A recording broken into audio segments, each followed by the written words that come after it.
꼭 알아야 할 어제의 뉴스. 서울중앙지검이 이명박 전 대통령의 내곡동 사저 의혹을 수사한 이광범 특검의 수사 기록 일체를 지난주 넘겨받은 것으로 확인됐습니다. 당시 특검은 이 전 대통령의 아들 시영 씨의 내곡동 부지 매입 자금과 전세 자금 등에서 수상한 점을 대거 포착했지만 법원의 압수수색 영장 기각과 이명박 대통령의 수사기간 연장 거부로 확인에는 실패했습니다. 따라서 검찰은 먼저 시영 씨가 낸 내곡동 부지 매입 자금 6억 원과 청와대 재정팀 직원들이 수표로 바꿔 전달한 전세 자금 3억 2천만 원의 출처를 파악하는 데 주력할 걸로 보입니다. 당시 특검팀에 포착됐던 시영 씨와 관련한 수상한 자금 흐름은 또 있습니다. 김윤옥 여사 측근으로 부속실에 근무하던 설모 행정관이 시영 씨의 자동차 구입 자금과 생활비 등으로 억대의 돈을 송금했던 사실이 드러난 겁니다. 이 역시 출처는 확인하지 못했습니다. 또 1차 수사기간 종료 이틀 전쯤에는 청와대와 관련된 수표 뭉치가 무더기로 발견돼 특검이 출처 확인에 나섰지만 실패했습니다. 당시 특검팀 관계자는 자금 흐름을 추적하기 위해 특검 수사기간 연장을 요청했지만 이 전 대통령이 이를 거부했다고 밝혔습니다. 검찰이 이 전 대통령의 아들 시영 씨를 둘러싼 수상한 현금 뭉치의 출처 확인에 성공할 경우 그 파장은 적지 않을 것으로 보입니다. 북측이 1시간여 전인 저녁 6시 40분쯤 남북 고위급 회담 북측 단장 리선권 명의의 통지문을 보내왔습니다.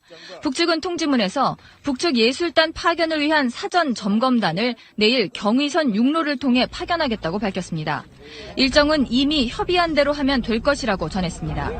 현성월 삼지연 관현악단장을 단장으로 하는 7명의 사전 점검단이 1박 2일 일정으로 내려올 것으로 보입니다. 북측은 어젯밤 돌연 오늘로 예정됐던 예술단 사전 점검단 파견을 중지한다고 알려왔습니다. 정부는 오늘 오전 11시 20분쯤 판문점 채널로 사전 점검단 파견이 중지된 이유를 알려달라는 전통문을 북한에 보냈습니다. 점검단을 맞을 준비가 돼 있다는 설명도 곁들였습니다. 남북이 합의한 금강산 합동문화행사와 마식령 스키장 공동훈련을 위한 선발대 활동도 약속대로 이행해 나가자고 강조했습니다. 조명균 통일부 장관 명의로 보낸 우리 측 통지문에 대해 북측이 7시간여 만에 답변해 온 겁니다. 정부 고위당국자는 오늘 낮 기자들에게 북한의 어제 통보를 사전 점검단 파견의 완전한 취소로 보고 있지는 않다고 설명하기도 했습니다. 지난 3차례 회담 동안 북한이 대가를 얻어내려 하거나 장애를 조성한다는 느낌도 없었다면서 차분히 상황을 지켜보겠다고 말하기도 했습니다. 우리 몸으로 들어온 미세먼지는 혈관을 돌며 염증을 일으킵니다. 이때 생긴 염증은 혈관의 확장 기능을 파괴해 결국 혈관 넓이가 좁아집니다.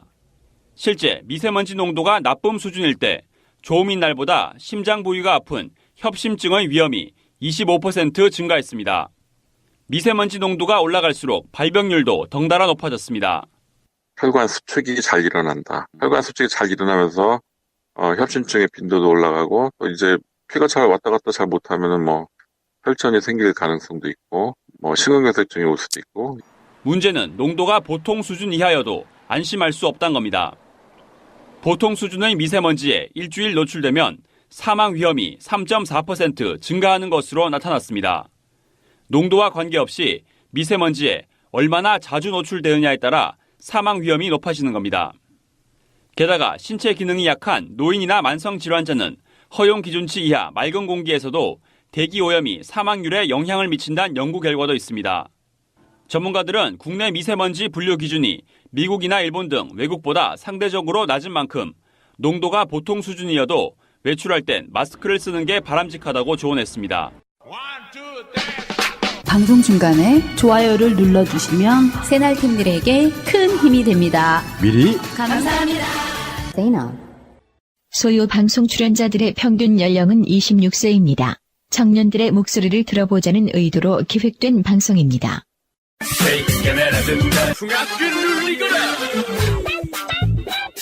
소리 없이 요란한 방송 새나솔 방송 시작하겠습니다. 반갑습니다. 안녕하세요. 안녕하십니까 시청자 여러분. 오늘도 세 분 자리하셨습니다. 양세병님, 안녕하세요. 예, 송병호님 나오셨고요. 예, 이 작가님 나오셨습니다. 네, 안녕하세요. 예, 오늘 세 분과 함께 본격적으로 소리 없이 요란하게 떠들어 보겠습니다. 제도로서의 민주주의가 흔들리고 불타는 일은 이제 없습니다. 민주주의가 밥이고 밥이 민주주의가 되어야 합니다.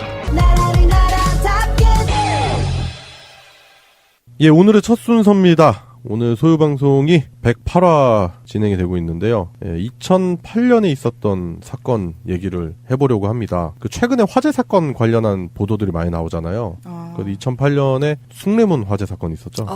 네. 네, 그런 화재 사건도 있었고 또 그 고시원 방화 사건이 있었어요. 그래가지고 무고한 분들이 희생되는 그런 일들이 있었는데 뭐 오늘은 화재 사건 관련한 얘기를 할 건 아니고요. 2008년에 대한민국의 가장 비극적인 사건에 관련된 얘기를 해볼 겁니다. 이명박이 집권을 했습니다. 아이고. 네, 지금 아주 10년 정도 지나니까 이제 심판의 날이 머지않은 듯한 느낌이 나는 요즘이잖아요. 권불 10년이라고 권력 10년은 못 간다. 진짜 그게 맞네요. 딱 맞죠 지금. 세상에. 네. 역시 옛날 사람들 말이 다 맞아요. 네, 물론 뭐 그 전에 이명박이 현대 건설 시절부터 해가지고 서울시장, 뭐 국회의원까지 거치는 동안에 누렸던 권력도 어마어마하지만 대통령 재임 기간에 저질렀었던 그런 권력형 비리 사건이라든지 이런 부분을 생각한다면 진짜 권불 10년이 맞는 것 같다는 생각이 들고요. 최근에 이제 수사가 이제 급물살을 타고 있죠. 김희중 씨가 이제 서울중앙지검에 출두해서 했었던 이야기들 그런 부분을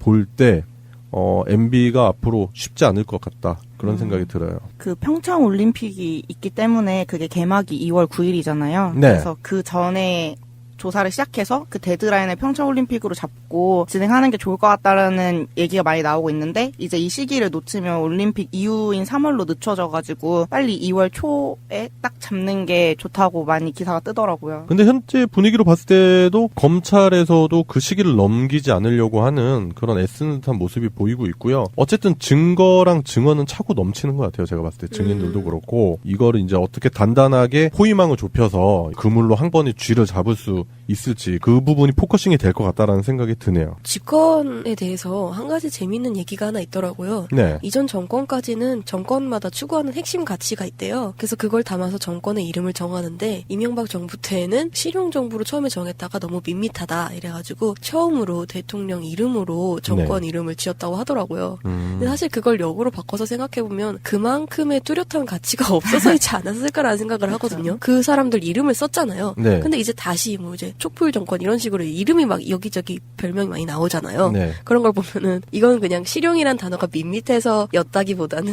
그렇게 담고 있는 가치가 별거 없었기 때문에 그러지 않았을까 생각이 들더라고요. 저는 좀 다른 시선으로 좀 생각을 해볼 건데 뭐 MB 정부라고도 하잖아요. 그 MB가 이제 뭐 머니, 뱅킹. 머니뱅킹 정부. 국민들의 이제 머니를 가지고 장난을 쳤고요. 또 그리고 갖가지 뱅킹 관련한 사건들도 많죠.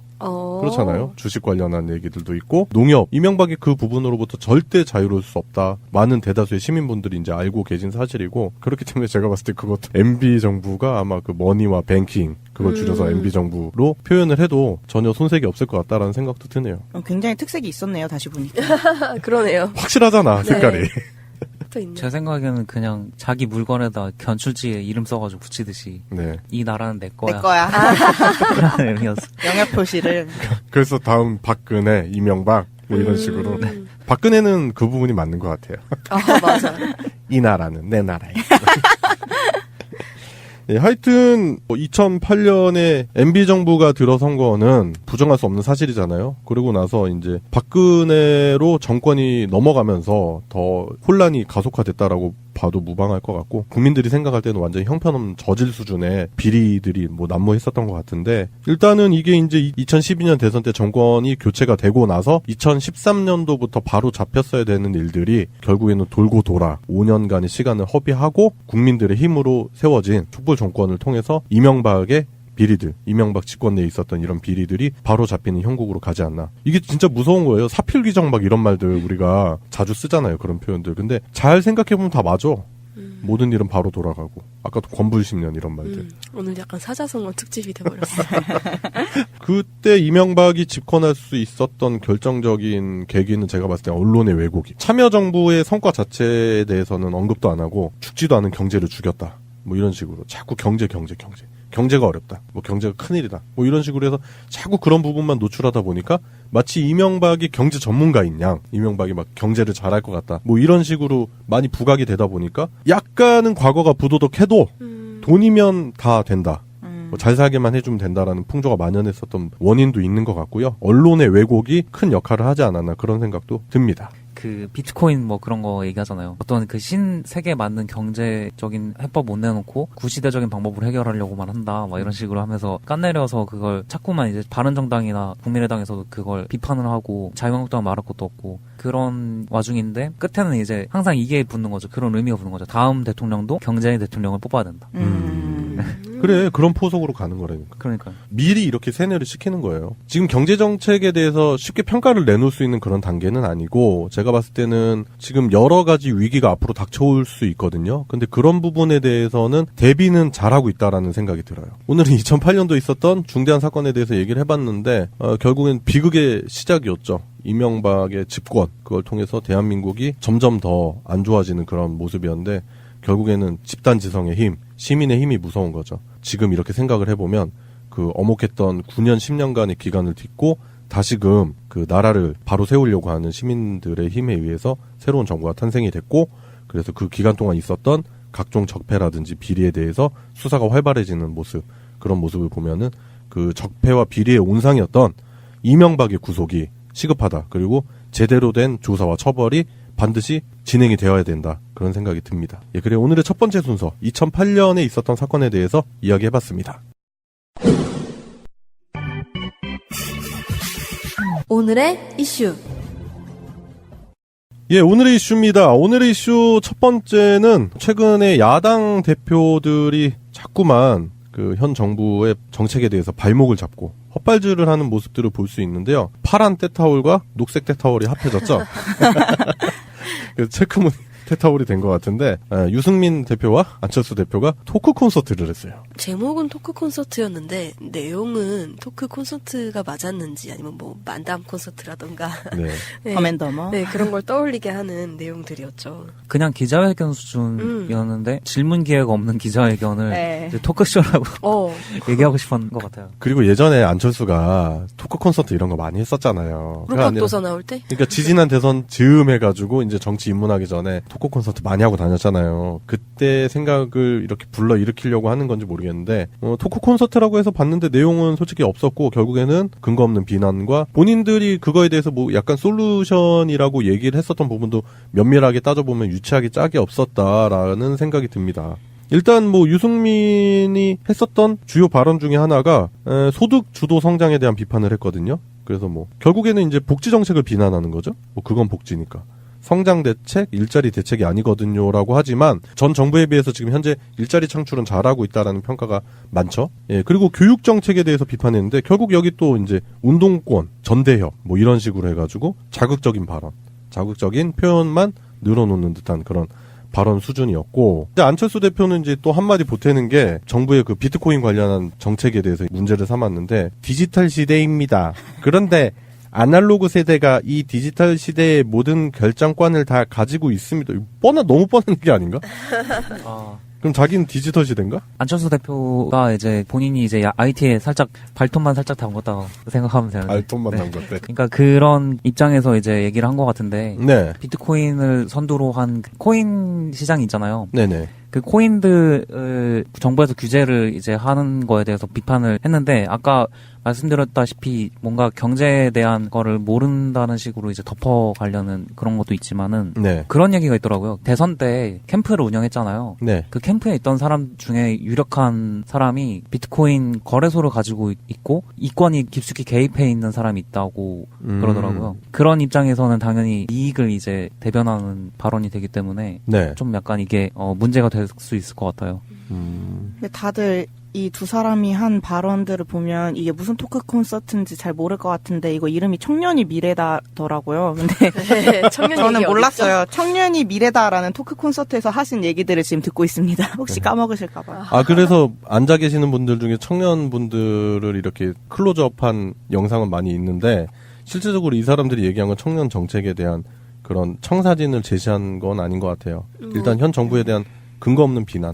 정부에 대한 비난을 같이 하면서 그 동질감을 막 이끌어내면서 이제 두 당이 우리는 뭐 그런 얘기도 했잖아요. 뭐 수혈 가능한 당이다 이러면서 둘의 그 끈끈함을 보여주기 위한 그런 과시였죠. 지금 현재 국민의당 내부에서도 지금 안철수의 바른정당과의 통합에 대해서 반대를 엄청나게 하기 때문에 그 네 분이 다음 주 정도 되면은 더 심각해질 거고 진행이 될 건데 그 과정에서 불협화음이 엄청나게 나올 거고 문제가 심각하게 양산이 될 거다라는 전망이 지배적이죠. 근데 그런 와중에 일단은 씹고 보자.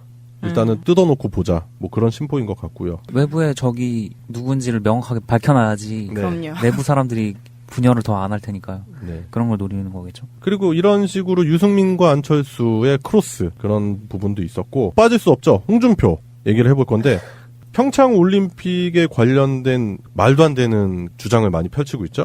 평창 올림픽에 관해서 종북 프레임을 씌우는 듯한 그런 모습을 보여준 이야기가 있는데 그런 게 많죠, 근데. 북한이랑 자꾸 그걸 덮어 씌우려고 하는 게 한반도기 문제가 일단 있고, 네. 공동대표팀 얘기가 또 있고, 논의하기 위한 사절단 얘기, 그리고 문화 콘서트 같은 거 여는 그런 얘기, 그런 것 때문에 지금 북한한테 자꾸만 잘해주려고 한다, 몰아준다, 그런 쪽으로 자꾸 몰아가고 있는데, 당연히 북한한테 그런 걸 챙겨줄 수밖에 없는 입장인 게, 북한이랑 지금 우리가 계속 대척 관계에서 있었다가 정권이 바뀐 뒤에도 그게 한 번에 수그러들지 않았는데 이런 논의를 하자고 북한이 태도를 바꿨기 때문에 평화를 그래도 같이 생각하는 입장에서는 보상을 좋아하는 상황이거든요. 평양 올림픽이다. 이런 식으로 지금 평창 올림픽을 평화 올림픽으로 추진하려고 하는 현 정부와 여권에 대한 그런 노력 자체를 왜곡시키고 있는 거거든요. 그리고 남북 정치쇼다 이런 식으로 얘기를 하고 평창올림픽 참가를 위장평화로 바라보면서 분명히 김정은이 뒤로 딴짓을 하면서 우리를 기만할 것이다 이런 식으로 자유한국당이 계속 몰아가고 있어요. 네. 자기들이 하는 수법인데.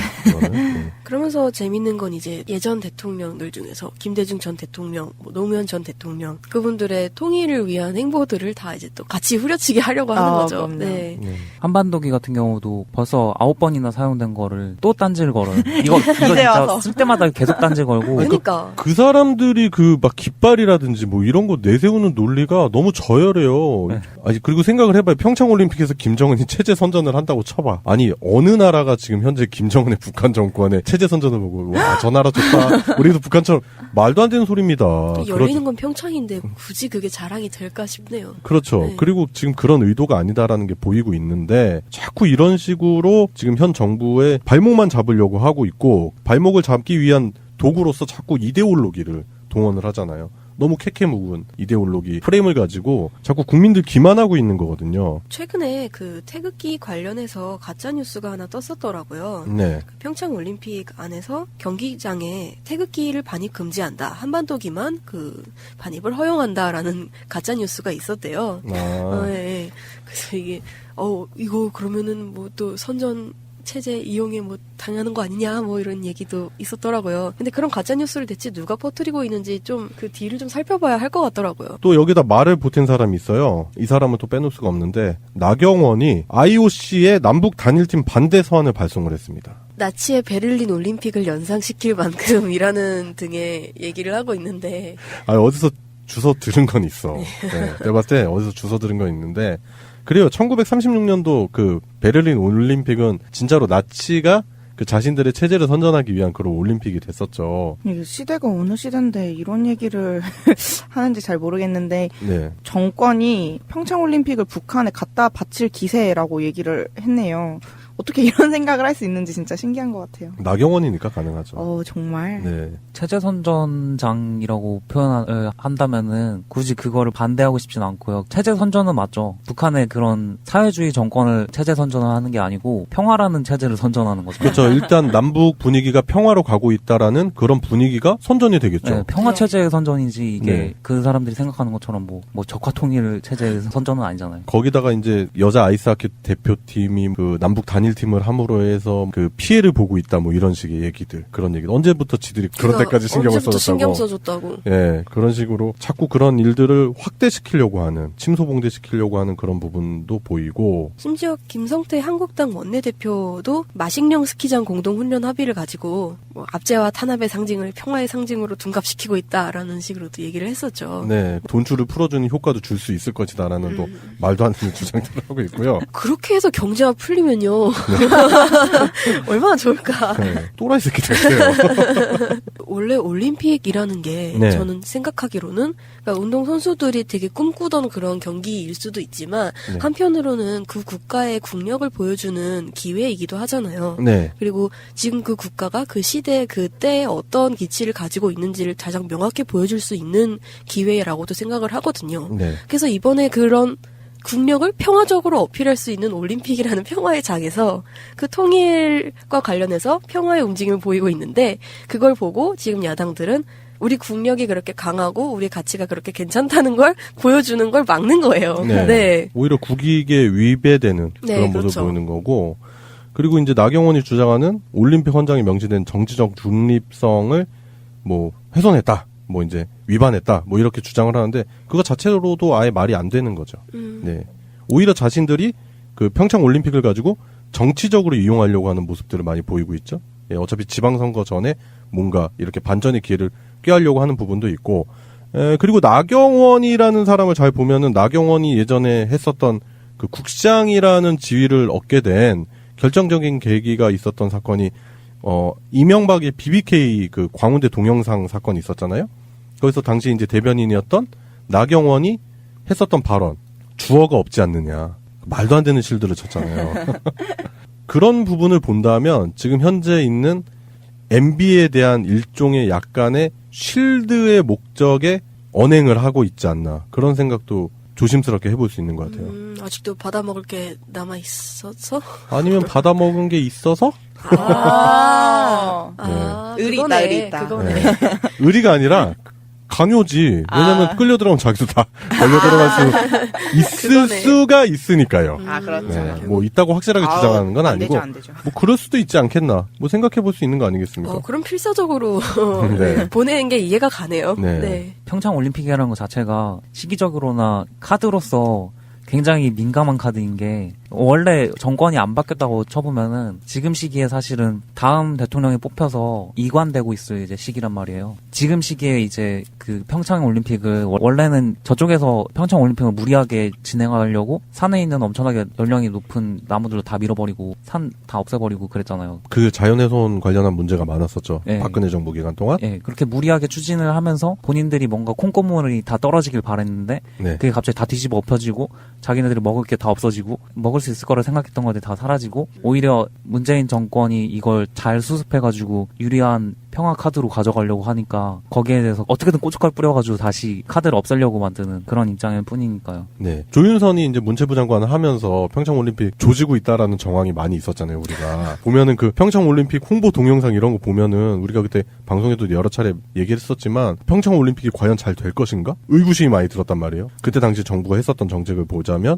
근데 현재 문재인 정권이 들어서고 나서 어쨌든 평창 올림픽은 개최를 해야 되잖아요. 근데 그거를 잘 수습하려고 하는 여러 가지 노력들이 보였고, 국민들도 동참을 해서, 그 전에는 솔직히 평창 올림픽이 우리 올림픽 같지 않았잖아요. 그렇죠. 저들이 뭔가 해먹으려고 하는 일종의 또 다른 하나의 그들의 비리 통로가 되지 않을까, 그런 생각이 들었는데, 이제 문재인 정권이 들어서고 뭔가 바로 잡히고, 그렇기 때문에 이제 평창 올림픽을 성공적으로 개최해야 된다는 국민적 염원도 들어갔고, 그리고 그걸 잘 수습하려는 문재인 정권의 노력의 의지도 보이고 있고요.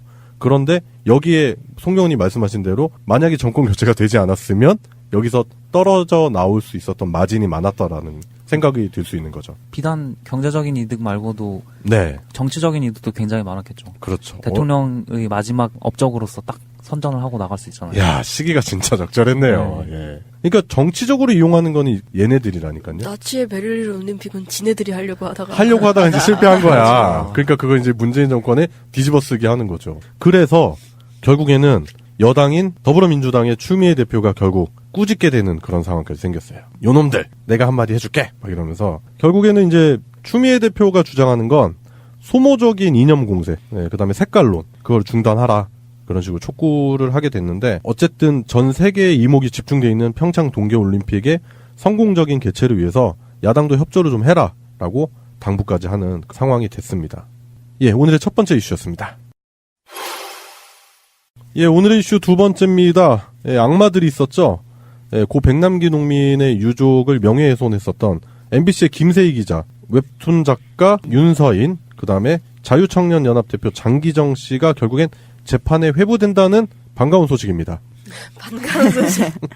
네, 지난주에 서울중앙지법에서 이들에 대한 1차 공판이 열렸는데요. 네. 최근에 19일 날 윤서인 웹툰 작가가 자기는 아무 잘못 없다고 글을 또 올렸어요. 그래가지고 내 입장은 단순하다. 아무 잘못이 없다. 왜냐하면 아무 잘못이 없기 때문이다라는 글을 올리면서 굉장히 뭐 억울함을 엄청 비췄는데요. 비용신. 되게 우리나 만한 그런 재채기 같은 글을 올린 거예요. 네. 네. 그냥 무의미하죠. 일단은 윤서인 씨가 잘못한 게 뭐냐면 그 악의적인 웹툰이 있었죠. 여러분들 다 기억하실 겁니다. 당시에 백민주아 씨가 백남기 선생이 이제 병석에 누워있는 상황에서도 결국에 이제 남편이 이제 네덜란드 분이시잖아요. 그분들의 친인척 행사에 어쩔 수 없이 참여해야 되는 그 행사 때문에 결국 그분들이 많이 살고 계시는 발리로 갈 수밖에 없었던 거예요. 그러니까 발리가 휴양지이긴 하지만 거기 또 많이 살고 계시대요. 그래서 거기 가서 가족 행사를 간단하게 치르고 돌아왔는데 당시 윤서인이 그렸던 웹툰을 자세히 보자면 백남기 농민 쓰러져 있는 그 컷을 그리고요. 그 다음 컷에 그 휴양지에서 비키니 수영복 입고 누워있는 여자 그 그림을 그렸단 말이에요. 바닷가에. 네, 바닷가에. 그건 완전히 악의적으로 왜곡하고 명예훼손한 거죠. 네, 허위사실 유포한 거고요. 심지어 비키니를 입고 휴양지에서 페이스북에 이제 아버지를 살려내라 막 이런 걸 쓰고 있는 모습으로 그렸고 네. 그리고 제가 아까 전에 얘기했던 19일자 SNS에 이름이 민주화인 사람이 민주주의의 기본인 표현의 자유를 탄압했다 이런 식으로 글을 올렸어요. 그놈의 표현의 자유 진짜. 우리도 표현의 자유 한번 해줄까요? 말로 우리는 표현의 자유를 나도 말로 표현하고 싶은 게 굉장히 많은데. 네. 예, 그리고 아까 그 웹툰 사건이 있고 나서 김세희가 또 바로 화답을 해주죠. 납득하기 어려울 정도로 매정한 딸이 있다. 뭐 이런 식으로 해가지고 페이스북에 그 글을 올렸어요. 문제되는 글을 올렸는데 거기에 나왔던 표현이 뭐냐면 사실상 아버지를 안락사시킨 셈이다. 이씨. 우리가 저번에 한번 다뤘던 사건 중에 벤츠 관련한 그 컴플레인 사건 있었잖아요. 네. 김세희 기자의 네, 맞아요. 기획 취재. 거기 나왔던 사람이 누굽니까? 윤서인. 서로 잘 모른다는 윤서인과 그 김세희. 아내까지도 한번 출연한 경력이 있는. 예, 그리고 나서 수구 집회에서 둘이 다정하게 사진 찍은 것도 보였었고요. 예, 한 통속 한 몸통이죠. 연리즈 같아 얘네는. 연리즈가 기분 나빠하겠다. 그리고 김세희 기자가 했었던 게 그 페이스북에 썼던 그 글이 또 문제가 됐던 게 더더욱 놀라운 사실은 위독한 아버지의 사망 시기가 정해진 상황에서 해외 여행지인 발리로 놀러 갔다는 점, 뭐 이런 식으로 자꾸 왜곡하고 SNS 활동을 했었다는 것도 문제가 되는 거죠. 아니 기사로 쓰지도 못할 거라 페이스북에 저렇게 짓거릴 거면 네. 맞아요. 네, 굳이 자기 이름을 걸고 저걸 왜 썼는지가 참 의문이네요. 좀 바보스러운 모습이었네요. 익명으로 어디 게시판에다 쓰던가. 차라리 그렇게 가짜뉴스를 만들었으면 만들었지. 예. 그리고 장기정이도 문제가 되는 게 장기정 역시 트위터와 페이스북에 아버지가 적극적 치료를 받지 못하면 사망할 것을 알면서도 적극적 치료를 거부해 사망케 한 것이라는 왜곡의 글을 또 올렸죠.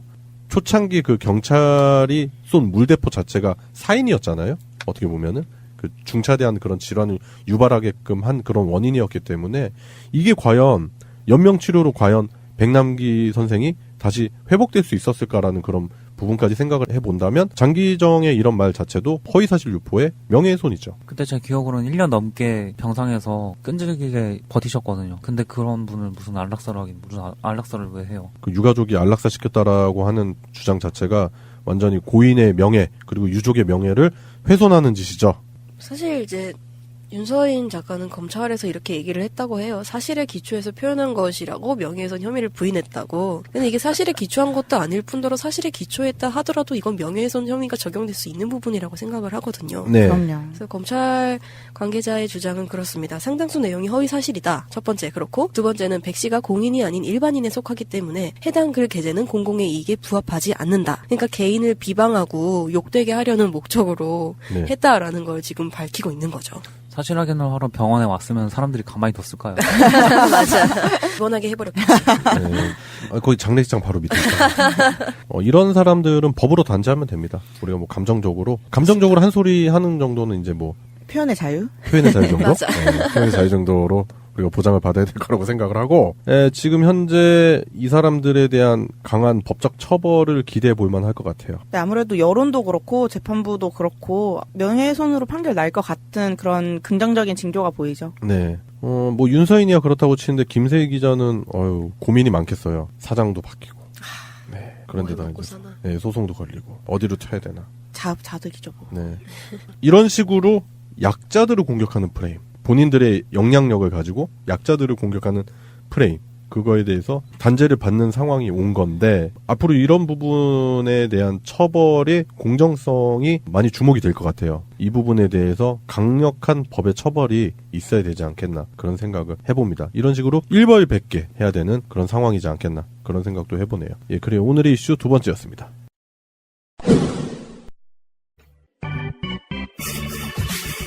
금주의 시사. 네, 금주의 시사 시간입니다. 금주의 시사 첫 번째는 양세병님이 준비하신 시사를 들어볼 건데요. 어떤 시사 준비하셨죠?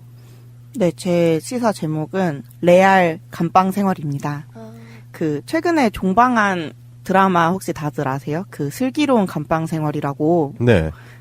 진짜 히트쳤거든요. 예, 사람들이 많이 보시더라고요, 주변에서. 네, 한 10%도 넘기고 엄청 흥행을 했는데, 원래 교도소 하면 어두침침하고 범죄 영화에서 다뤄지던 그런 폭력적인 분위기 있잖아요. 네. 근데 그게 뭐 예전에 하모니, 영화 하모니나 아니면 7번 방의 선물 이런 걸로 약간 어느 정도 친근한 분위기가 또 나오기는 했었는데, 이번에 이 드라마로 인해서 교도소 내에서의 그런 낭만이나 드라마가 굉장히 열렬한 지지를 얻었어요.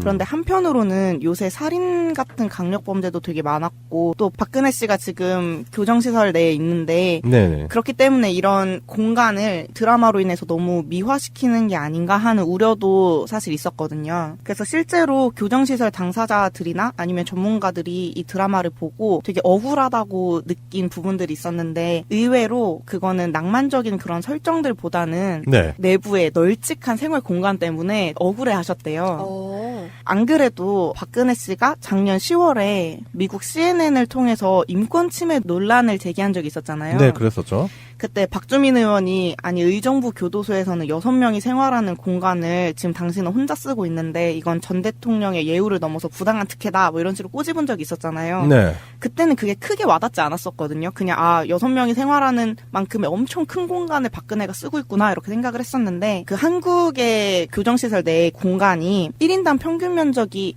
2.58제곱미터래요. 근데 이게 어느 정도 수준이냐면 국제 적십자 권고 기준이 1인당 3.4제곱미터인데 이거에 비해서 굉장히 작고 이게 어느 정도 작냐면 지난해 한번 소송이 있었어요. 부산 고법 과밀 수용에 대한 배상 판결이 났었는데 하루 평균 8,840원 꼴의 판결이 났었거든요. 이게 만일 수감자들이 배상 소송을 청구를 하고 이런 배상 판결이 계속해서 나온다면 정말 세금으로 수천억 대의 배상금을 물어줘야 되는 상황인데 왜냐하면 지난해 기준으로 보면 국내 교도소 하루 평균 수감 인원이 5만 7천 명을 넘어가고 있거든요. 굉장히 많은 사람들이 수용소에 있는데 다른 국가들에 비해서 적은 면적만을 사용하고 있기 때문에 사실 교정시설이라고 불리는 이유가 예전에는 벌을 주기 위한 장소였는데 요즘에는 사회 복귀 그런 교육을 하는 공간으로 되어 있기 때문에 좀 더 많은 공간이 필요하거든요. 우리나라 같은 경우에는 특히 수도권에서는 가둬놓기만 하고 경비 주로 업무를 하고 외국이나 아니면 지방 같은 곳에서는 교육 활동 같은 거를 주로 하고 그런다고 하더라고요. 그러니까 공간이 부족한 거에 대한 불편, 불만이 되게 많은 건데 그리고 우리나라는 네. 새로 건축을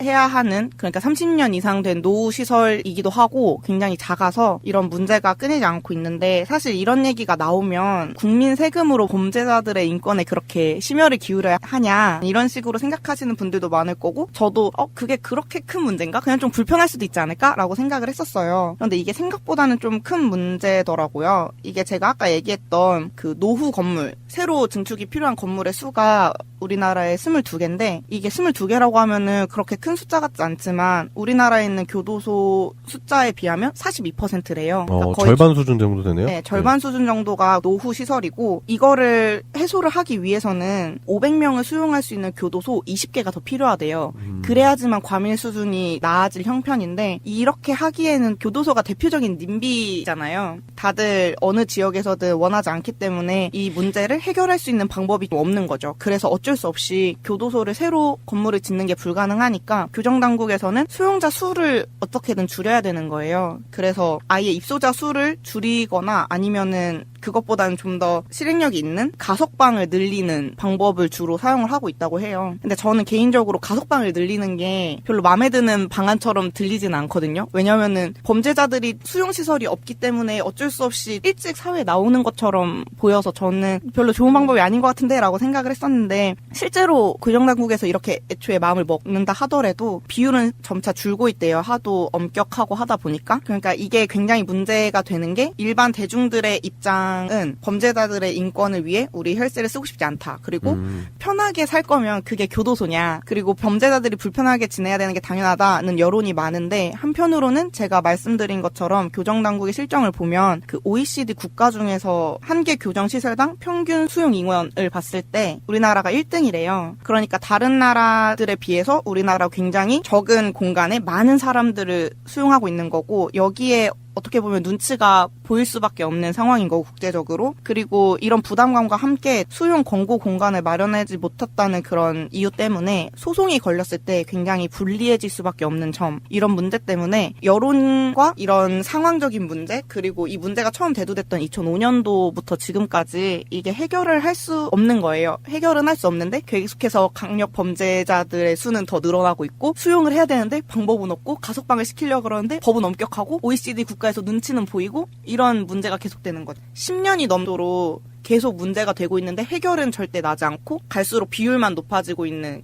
그 수용 비율만 높아지고 있는 문제라서 이번에 드라마도 히트 쳤고 이제 리얼리티 프로그램도 하나 새로 나온다 하더라고요. 이 교정시설에 관련된 리얼리티 프로그램이요? 네, 연예인들이 그 착하게 살자라는 프로그램인데 실제로 교도소에 들어가는 그런 예능이 만들어질 거래요. 근데 그거는 미화가 없도록 PD들이 실제로 이게 재판받는 과정이나 수감 생활 같은 거를 되게 웃음기를 조금 빼고 보여주겠다라는 식으로 예능도 나오고 있는데. 근데 왜 예능이야? 그러니까 이게 다큐로 가야 되는 거 아니에요? 조금 다큐 형식의 예능이래요. 그래서 약간 페이크 다큐처럼 애초에 출연자들이 자신이 범죄를 저지르지 않았는데 몰래카메라 상황으로 범죄에 참여가 됐다라는 식으로 들어간대요. 애초에 그런 경각심을 주는 예능도 만들어지고 있다고 해서 요즘에 교도소가 이슈처럼 사람들이 많이 관심을 갖게 되는 것 같더라고요. 그래서 실제로 교도소의 가장 큰 문제점은 뭔지 한번 소개를 해드리고 싶어서 가져왔습니다.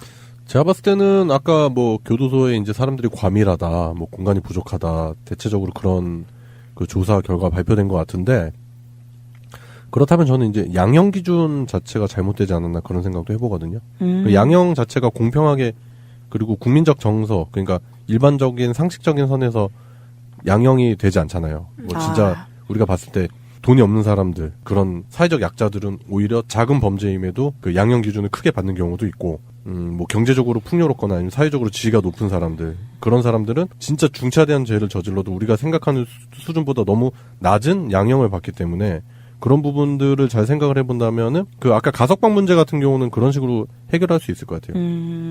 양형 기준 자체를 사람들이 누구나 뭐 100% 납득할 수는 없겠지만 대부분의 사람들이 납득할 수 있는 정도의 수준으로 양형을 해야 되지 않겠나, 구형해야 되지 않겠나, 그런 생각도 들게 되더라고요. 우선적으로 그리고 증설 문제는 또 피해갈 수가 없겠네요. 네. 사실 어떻게 보면 저는 그 세금을 그 수용자들한테 쓴다고 봐도 맞긴 하지만 사실은 결국에는 우리를 보호하기 위해 맞아요. 우리가 쓰는 돈이라고 생각이 들더라고요. 네. 이 작가님 말씀하신 대로 뭐 세금이 낭비되고 있다, 저런 인간들한테 세금을 써야 되느냐, 쟤들을 위해 쓰느냐가 아니라 결국에는 우리를 지키기 위해서 쓰는 것이다. 그렇기 때문에 그런 교정시설 운영이라든지 앞으로 그 수감자들에 대한 그런 관리나 이런 부분도 국민들이 납득할 수 있는 그런 부분이 있어야 되지 않겠나. 그래야 의식전환이라든지 인식전환이 되지 않겠나, 그런 생각도 드네요. 그리고 최근 히트쳤던 드라마 슬기로운 깜빵생활, 그 안에서 뭐 교도소, 교정시설이 많이 미화됐던 분도 있었을 겁니다. 그런데 현실적으로 우리의 교정시설이라든지 그런 환경을 돌아보면 아직까지는 개선해 나가야 될 부분이 많았고, 그 부분에 대한 설명과 우리 나름대로의 약간의 솔루션, 그걸 얘기해보는 시간이었던 것 같아요. 금주시사 첫 번째였습니다. 여러분 이거 다 거짓말하는 걸 아시죠? 예, 금주의 시사 두 번째입니다. 이 작가님이 준비하신 시사인데 어떤 시사 준비하셨죠? 네, 저는 또 요즘 핫한 비트코인. 비트코인이요. 네, 비트코인과 언론이라고 한번 준비해봤습니다. 네. 요즘 비트코인을 검색하니까 진짜 한도 끝도 없는 뉴스와 할 말들이 쏟아져 나오더라고요. 네. 이게 투기냐, 투자냐, 뭐 이게 규제하는 게 맞냐 아니냐, 누구는 얼마를 벌었다고 한쪽에서 글이 올라오면 또 누구는 이렇게 폭삭 망해서 나 지금 한강물 체크하고 있다. 뭐 이런 글도 올라오고 있고요. 그래서 비트코인에 참여하던 하지 않던 지금 약간 사회 자체가 좀 이상 열기에 빠져 있는 느낌이에요. 네. 패닉에 빠져서 우왕좌왕하고 있다는 느낌도 들고요. 그리고 여기까지는 많은 얘기가 나왔기 때문에 오늘은 제가 할 얘기는 그런 비트코인을 다루는 언론에 대해서 좀 얘기해보고자 합니다. 정부가 처음에 비트코인이라는 이 새로운 사건에 대해서 좀 다소 우왕좌왕하는 모습을 보였잖아요. 그러자마자 언론은 두 가지의 모습을 보여줬어요. 좀 나쁜 모습 두 가지를 보여줬는데 첫 번째로는 문재인 정부의 규제와 대응이 문제를 만들고 있다라는 듯한 뉘앙스를 보였어요. 네. 두 번째로는 코인으로 돈 번 사람들의 드라마틱하고 되게 자극적인 에피소드를 소개하면서 지금 돈 안 넣으면 너네 바보야 라는 식의 유인하려는 듯한 태도를 보였죠. 특히 종편 채널에서 이런 일들이 많이 보였다고 많은 분들이 말씀을 하시더라고요. 비트코인 거래를 규제하려는 정부를 자유의 대척점에 서 있는 존재처럼 묘사하면서 혹은 또 최신 기술이나 경제 동향을 따라가지 못하는 둔한 존재 이렇게 묘사하면서 이런 정부 때문에 결국엔 서민들이 많이 피해를 입을 것이다 라는 뉘앙스를 띠는 시기예요. 네. 그리고 더 심각하게는 더 나아가서는 노무현 정부의 정책 실패 트라우마가 있기 때문에 이번 정부가 이 사건에 대해서 패닉하고 있기 때문에 우왕좌왕하고 있다. 그런 두려워하고 있다라는 기사까지 나돌고 있는 실정이죠. 좀 더 구체적으로 살펴보자면 TV조선에서 이런 보도가 있었어요. 12일 보도예요. 국정농단보다 코인 규제가 더 나빠라는 제목의 보도를 냈어요. 근데 네, 사실 이 워딩 자체도 되게 좀 말도 안 됐어. 너무 같죠. 너무 같는데 네. 심지어 이 부분을 국정농단보다 코인 규제가 더 나빠라는 부분을 그 쌍따옴표로 가둬놨단 말이에요. 근데 그게 기사에서 쌍따옴표로 그걸 가둬놨을 때는 누군가의 말을 인용했을 때 쓰는 거래요. 네. 근데 알고 봤더니 누군가의 말을 인용한 건 아니었어요. 그냥 기자의 말을 강조했을 뿐이었어요. 네. 자기의 말을 자기가 인용했구나. 그렇죠. 네. 그걸 꼭 마치 어떤 시민의 현장감 있는 목소리인 것처럼 묘사를 한 거예요. 13일 날에는 나라 안팎 가상화폐 초대박 설설설이라는 제목의 보도를 냈습니다. 제목도 너무 좀 싼티 나가지고. 유치하다 진짜. 이게 어떤 내용이었냐면 제대로 검증되었다고 완벽하게 확인하기 힘든 그런 비트코인 성공 사례들을 나열한 거예요. 네. 뭐 누가 얼마를 벌었다더라. 아까 말씀드렸던 것처럼 자극적인 또 드라마틱한 성공 사례들 그런 걸 얘기를 하고 있었고요. 뭐 마크 주커버그 같은 뭐 영향력 있는 인물들을 비트코인이라는 주제와 엮어서 마치 비트코인 투자에 이거 뛰어들어도 돼. 이거는 뭐 두드리지 않아도 되는 돌다리야라는 식으로 이제 얘기를 하는 거죠. 뭐 유명 인사가 검증을 했다라는 네. 식의 그것도 일종의 왜곡 아닙니까? 근데 알고 보면 뭐 그렇게 근거가 있는 소리는 아닌 그런 얘기들인 거죠. 이런 게 이제 다단계나 폰지 사기 이런 데서 많이 이용되는 거거든요. 피라미드 이런 데서 뭐 저명한 인사가 이거에 대해서 긍정적인 발언을 했다. 뭐 이런 식 유인하기 위해서 그런 식으로. 근데 언론이 지금 그거에 대한 나팔수 역할을 하고 있다라고 봐도 무방한 거죠. 네. 심지어 좀 심각한 문제까지 말씀드렸었는데 이게 채널 A였어요. 네. 13일에는 노무현 트라우마, 노 트라우마 대 영어로 아니다 하는 노 트라우마라는 제목의 기사를 냈는데 그 노무현 정부 때의 바다 이야기 그리고 부동산 정책 실패에 대한 트라우마가 있어서 그 두려움으로 현 정부가 적정한 조치를 취하지 못하고 있는 게 아니냐. 네. 네, 이런 식으로 또 보도가 나왔더라고요. 거기에 덧붙여서 바다 이야기 사건 당시에 정권 실세들이 엮여 있지 않았느냐라는 의혹까지 같이 덧붙여서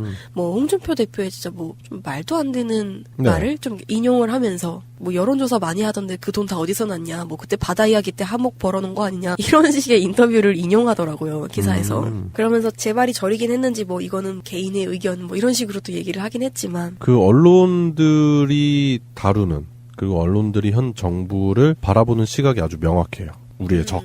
그렇기 때문에 지금 언론들이 그 정부 정책이라든지 지금 오늘 이제 비트코인 관련한 이야기를 해보고 있는 건데 관련해서 쏟아내는 기사 제목이나 이런 것들 수준이 거의 찌라시예요. 거의 찌라시 수준의 그런 수준의 기사들을 쏟아내고 있고 대부분 다 뜯어보면은 내용 자체가 근거 있는 내용도 거의 없고. 네, 그렇죠.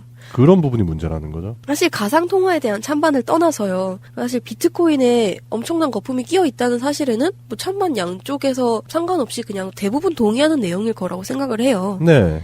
근데 거래 양상도 지금은 비트코인을 채굴한다기보다는 그거를 사고 파는 과정에서 생기는 차익으로 이익을 보는 구조잖아요. 그러니까 신규 투자자 유입이 계속해서 지속되지 않으면 거품이 이게 유지될 수 없을 거라고들 다들 말씀을 하시더라고요. 이를 두고 누군가는 그래서 비트코인 거래는 지금 폭탄 돌리기 게임이 아니냐 이렇게 얘기도 하고요. 그러니까 언론이 자꾸 이런 비트코인 관련한 이야기 안에서 문재인 정부가 정책을 잘 못하고 있다라는 식으로 띄워놓고 그리고 관련한 기사가 올라가면은 댓글을 악의적으로 다는 거죠. 지금 문재인 정부가 코인 규제에 관해서 얘기하는 바람에 내가 손해를 봤다.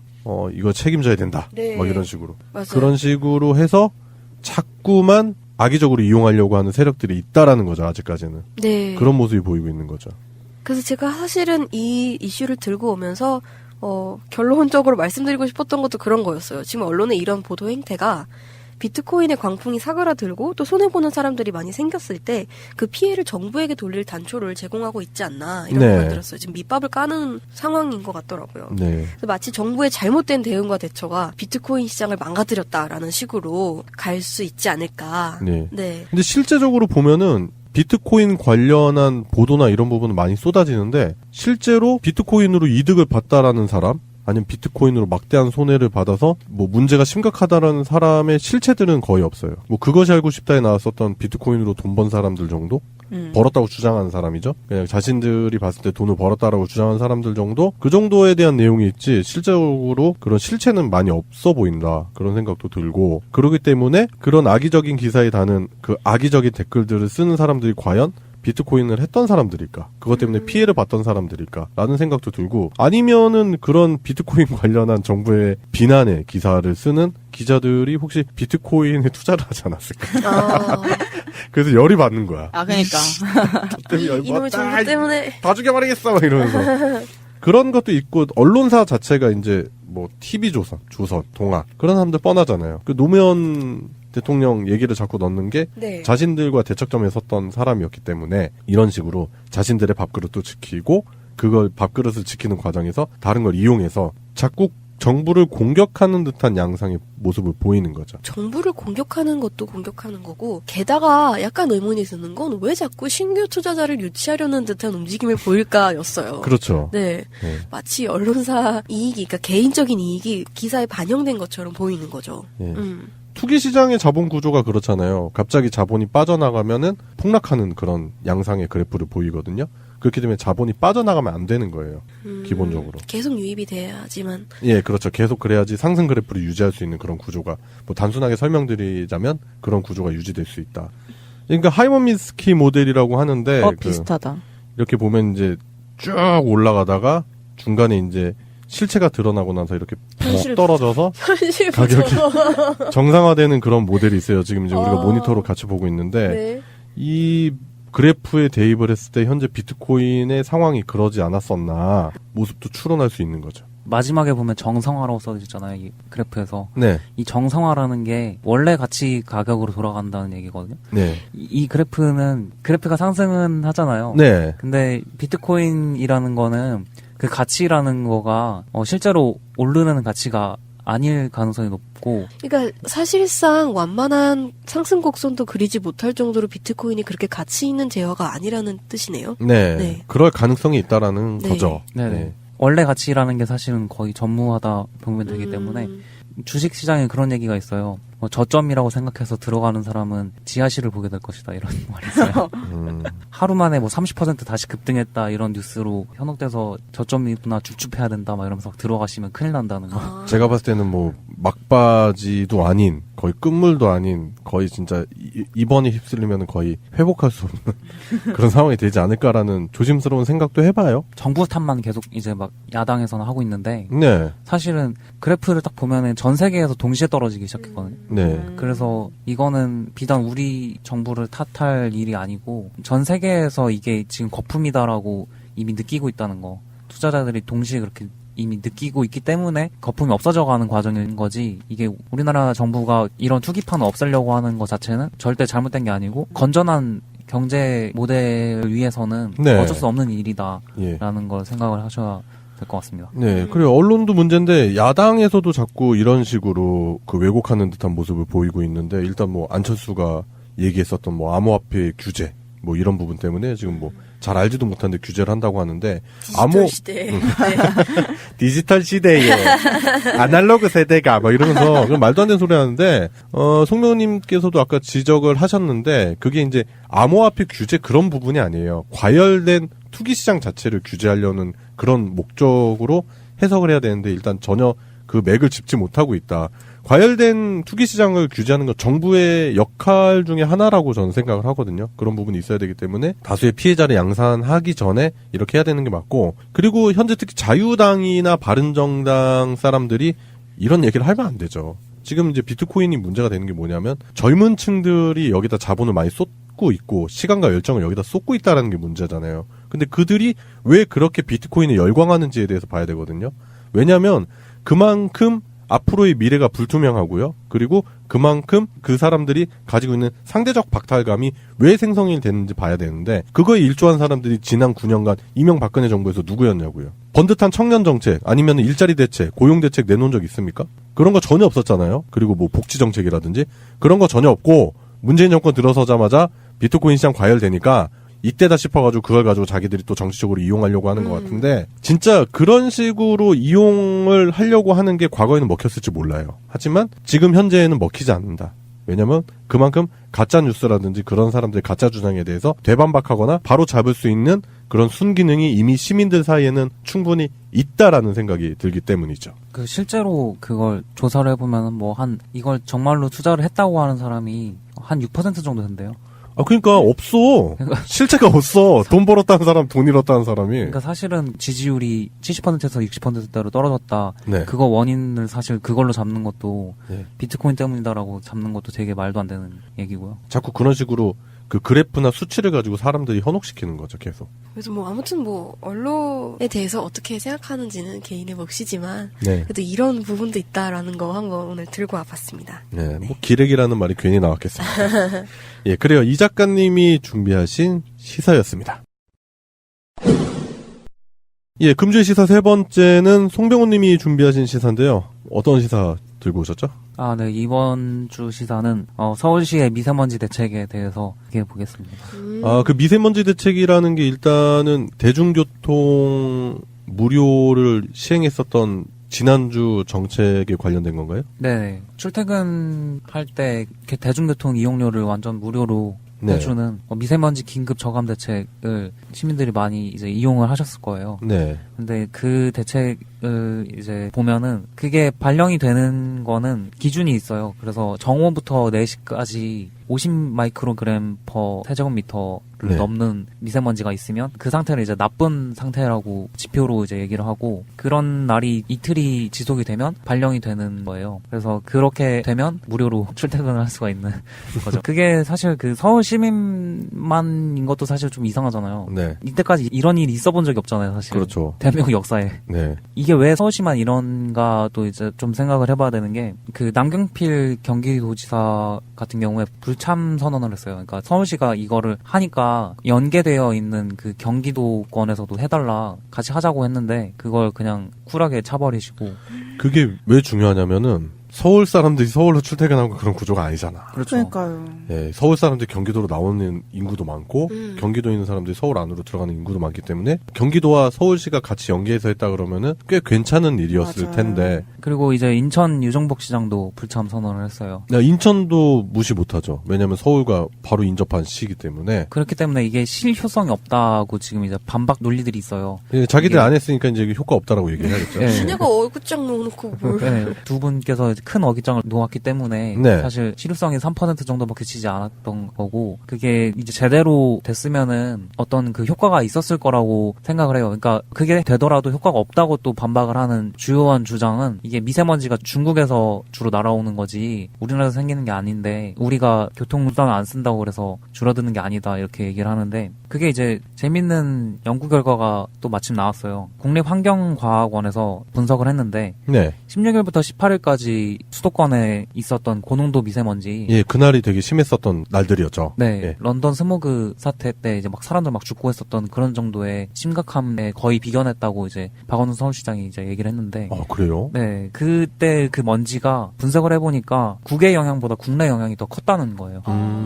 네. 그게 연구 결과로 나왔고 왜 그런지 이제 좀 찾아보면은 중국 같은 경우에는 중국에서 워낙 심하잖아요. 거기는 뭐 거의 뭐 완전 막 스모그 시야가 확보가 안 될 정도로 완전 막 덮여버리거든요. 중국에서도 이제 문제 시가 2013년부터 중국 국무원에서 발표한 대기오염 방지 행동 계획이라는 게 있어요. 네. 그거에 맞춰서 걔네들은 일사불란한 거 좋아하잖아요. 잘하고. 통제. 예, 일사불란하게 초등학교, 중학교 그런 학교에 있는 석탄까지 아예 다 강제로 꺼버려갖고 애들을 좀 덜덜 떨게 만들면서까지 저감을 시키는 거예요. 그러니까 이게 2013년 이후로는 중국에서 오는 미세먼지는 점점 줄어들고 있어요. 오히려. 네. 그래프로 보면 진짜로 쫙 줄어들어요. 네. 반비례 그래프가 형성이 되고 있다. 네. 사실 그렇게 일사불란하게 하기도 참 어려운데 그렇게 줄어들고 있고. 좀 무식하게 돼요. 네, 하여튼 그런 상황인데 그렇다면 이제 우리는 미세먼지가 점점 더 심해진다라고 얘기하고 있잖아요. 네, 우리나라에서는 또 반대로 그 미세먼지가 많이 들어가는 연료는 사실 쓰면 안 되거든요. 네. 폐목이라든가 건축자재들 건축자재들 중에 뭐 그런 것들은 사실 유독물질도 나오기 때문에 쓰면 그렇죠. 안 되는데 그런 규제를 사실 9년간 많이 풀었고 규제 완화라는 오히려 규제 완화를 했고 그런 공장들이 점점점 이제 슬금슬금 수도권으로 올라와요. 왜냐하면 수도권 근처에서 그런 공장을 돌려야지 사실 운송비가 싸지니까. 그렇죠. 운임이 낮아지니까요. 네. 그런 것 때문에 이게 기업 논리로는 그런 것들을 본인들이 계속해서 이득을 취하기 위해서 점점 그런 게 커지는 거죠. 내부의 요인이 점점 커지는데 우리 시민들은 그냥 피해를 받는 입장이잖아요. 그렇죠. 그렇기 때문에 사실은 대중교통을 그냥 무료로 이용하는 게 그게 정말로 미세먼지를 줄일 수 없다고 하더라도 기업들의 자본 논리에 의해서 피해를 받고 오는 우리한테 그런 이득을 주는 게 틀린 게 아니고 오히려 당연한 거고 그게 당연히 해야 되는 복지인 거죠. 네. 원래 복지라는 건 헌법에도 있는 보장되어 있는 우리가 나라로부터 받아야 되는 건데 그거를 해주는 것에 대해서 사실 공격을 할 수가 없는 거고 그게 뭐 한 번 시행할 때 하루에 50억 들어간다 뭐 이렇게 얘기를 하잖아요. 50억 들어가는 거가 굳이 비견하자면 사실 뭐 몇십조 몇백조씩 해드신 다른 분들에 비하면 정말 얼마 되지도 않는 금액인 뿐더러 사실은 더 많이 받아야지 정상인 거고. 그럼요. 성남시를 통해서 우리가 다 알고 있잖아요. 우리가 몇 천억까지도 사실은 우리가 돌려받아야지 정상인 상황에서 그게 하나 시행되는데 그거에 대해서 복지정책이니까 하면 안 된다 이런 얘기까지 나오는데 말도 안 되는 주장이라고 얘기를 하고 싶네요. 잘 생각해보면 돼요. 남경필 반대했었죠. 유정복이 반대했었죠. 유정복은 어떤 사람입니까? 그리고 남경필이를 잘 보면은 간판을 자주 바꾸시는 분이잖아요. 결국에는 자신의 정치적인 입지를 위해서 살아가는 분들이란 말이에요. 국민 복지랑은 전혀 상관없는 인간들입니다. 그런 걸 다 떠나서 사실 저는 그거를 기사를 보면서 답답했던 게 아니 하지도 않아놓고 해보지도 않아놓고 이거 포퓰리즘이네 효과 없네 돈 많이 드네 이런 얘기만 하고 있는 거예요. 사실은 아까 병우님이 설명해 주셨던 것처럼 중국에서도 좀 강압적이고 직선적이긴 하지만 어쨌든 미세먼지에 대한 대책을 내놨고 실행했고 효과를 봤잖아요. 그럼 국가적인 정책이 미세먼지에 대응했을 때 효과가 있다라는 게 충분히 입증이 된 건데 그런데도 불구하고 서울시에서 하는 모든 것들을 그냥 포퓰리즘이다. 비용만 들고 아무 효과도 없다라고 매도하는 거는 논리적으로 좀 안 맞는 부분인 것 같아요. 아니면 논리적으로 서울시에서 했었던 이런 정책 자체가 어떤 피해를 양산했는지 근거를 대라고. 근거도 없이 그냥 얘기하는 거잖아. 그러면은 미세먼지를 정말로 없앨 수 있는 방법이 뭐냐. 그렇게 대안을 제시해야 되는데 그런 것도 아니고요. 그럼요. 제가 만약에 대안을 제시한다면 뭘 말할 것 같으세요? 뭘까요? 갑자기 송명을 씌워. 아니, 저 같은 공학도가 보기에는 정말로 중국에서 날아오는 게 맞다면은 인천 앞바다에다가 토네이도를 만들어야죠. 인공 토네이도를 만들어서 그걸 차단해주는 방법이 있고요. 아예 원천 차단시킨다. 만약에 중국발이 맞다면. 인공 토네이도 기술이 나와 있어요, 사실. 우와, 그럼 그거 구경하러 관광 상품 생겨도 되겠다. 그렇죠. 거기 휩쓸려 들어간다. 그리고 저는 또 짚고 싶은 게 우리나라가 또 화력발전소가 급증했잖아요. 그런 것들 규제를 사실 들어가야 되거든요. 지금 화력발전소 때문에 나오는 미세먼지 양도 뭐 상당하다라는 발표도 있고요. 거기 들어가는 연료로 일본에서 엄청난 양의 그 방사능 물질이 묻어있는 그 목재를 수입한다는 얘기도 있었잖아요. 헐랭 무슨 곤약 젤리 먹는다고 지랄하더니. 그러니까 그 정도까지 규제를 다 풀었던 거예요, 그 사람들이. 그렇죠. 그런 것들을 규제를 다시 살려야 되고 원인이 되는 그런 시설들을 많이 없애야 되는데 그런 건 기업 논리에 또 위배되고 그러면 이제 자유한국당 그분들이 주장할 수가 없는 거기 때문에 해결책에 대한 얘기는 없고 그냥 비난만 있는 분위기겠죠. 그렇죠. 자신들의 본진에다가 공격은 안 하잖아요, 애들이. 그래요. 서울시에서 시행했었던 미세먼지 대중교통 할인 정책에 대해서 반대하는 지자체장, 경기도의 남경필, 인천의 유정보, 그 두 사람의 주장에 대한 논리적인 반박? 그 부분에 대해서 한번 생각을 해서 얘기를 해봤는데, 결국에는 이런 정책들을 통해서 할 수 있는 게 단지 그날 교통비가 싸졌다, 그날 무료로 교통시설을 이용했다라는 게 중요한 게 아니라, 이런 노력들을 통해서 사람들이 미세먼지에 대한 실체라든지, 그리고 이게 주요 원인이 어디서부터 시작됐는지 그런 인식 전환을 도울 수 있는 부분도 있는 것 같고요. 그리고 이거를 실천을 함으로써 그 아까 송병호님 말씀하셨던 그런 복지의 확대? 그런 부분도 같이 꾀할 수 있다, 그런 생각이 드네요. 예, 그리고 송병호님이 준비하신 시사를 끝으로 새날 소유방송 108화 오늘은 여기까지 하겠습니다. 감사합니다. 감사합니다. 끝까지 합시다. 타이틀 음악, 디템포, 편집, 최정민. 대통령을 재앙과 죄인으로 부르고 이를 방조하고 있는 호텔에 그 책임을 묻지 않을 수가 없습니다. 쥐박이라고 하죠. 박근혜 대통령 때 뭐라고 썼어요? 박근혜라고 썼어요. 그렇게 저희가 모독을 할 때 우리가 표현의 자유를 들어서 그걸 옳은 채널 같습니다. 네, 보신 것처럼 민주당 추미애 대표가 대통령 욕설을 방치한 네이버를 고발하겠다고 했었죠. 그러자 홍준표 대표가 이를 비판하면서 이명박 박근혜 정부는 표현의 자유 때문에 모욕적인 표현을 다 참았다라고 맞섰습니다. 홍 대표의 이 말은 사실일까요? 홍 대표 발언대로 이명박 정부에서는 아까 나온 쥐박이 발언 같은 거 그냥 넘어갔던가요? 그냥 넘어가지 않았습니다. 네. 대통령을 쥐박이라고 쓴 현역 군인 상관모욕죄로 기소돼 유죄 판결을 받았습니다. 네. 각하라는 표현과 함께 욕을 썼던 현역 대위도 역시 유죄였습니다. 그러고 보면 이런 이제 욕설까지는 아니더라도 예. 표현의 자유 측면에서 보면 다들 기억하는 게 인터넷 농객 미네르바 사건 있지 않았습니까? 네, 2008년 말이었습니다. 경제정책과 관련된 허위 사실을 유포했다, 이런 이유로 구속까지 시켰습니다. 네. 무죄로 풀려나긴 했는데 그때까지 100일 넘게 옥살이를 했습니다. 또 정책 비판 동영상을 올렸다는 이유로 국무총리실이 일반 시민을 감시했던 민간인 불법 사찰 사건도 있었습니다. 김종익 씨가 피해자였죠? 네, 맞습니다. 대통령 욕이 연상되는 SNS 계정은 폐쇄시켰고, 안티 이명박, 박근혜닷컴 이런 인터넷 주소들은 시민들이 못 쓰도록 청와대가 차지해버렸습니다.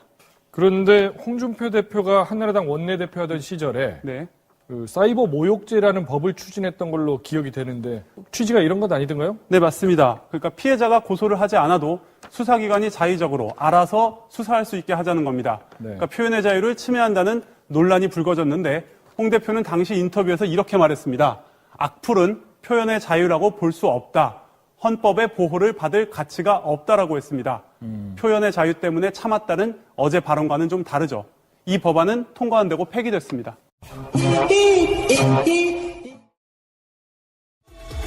꼭 알아야 할 어제의 뉴스.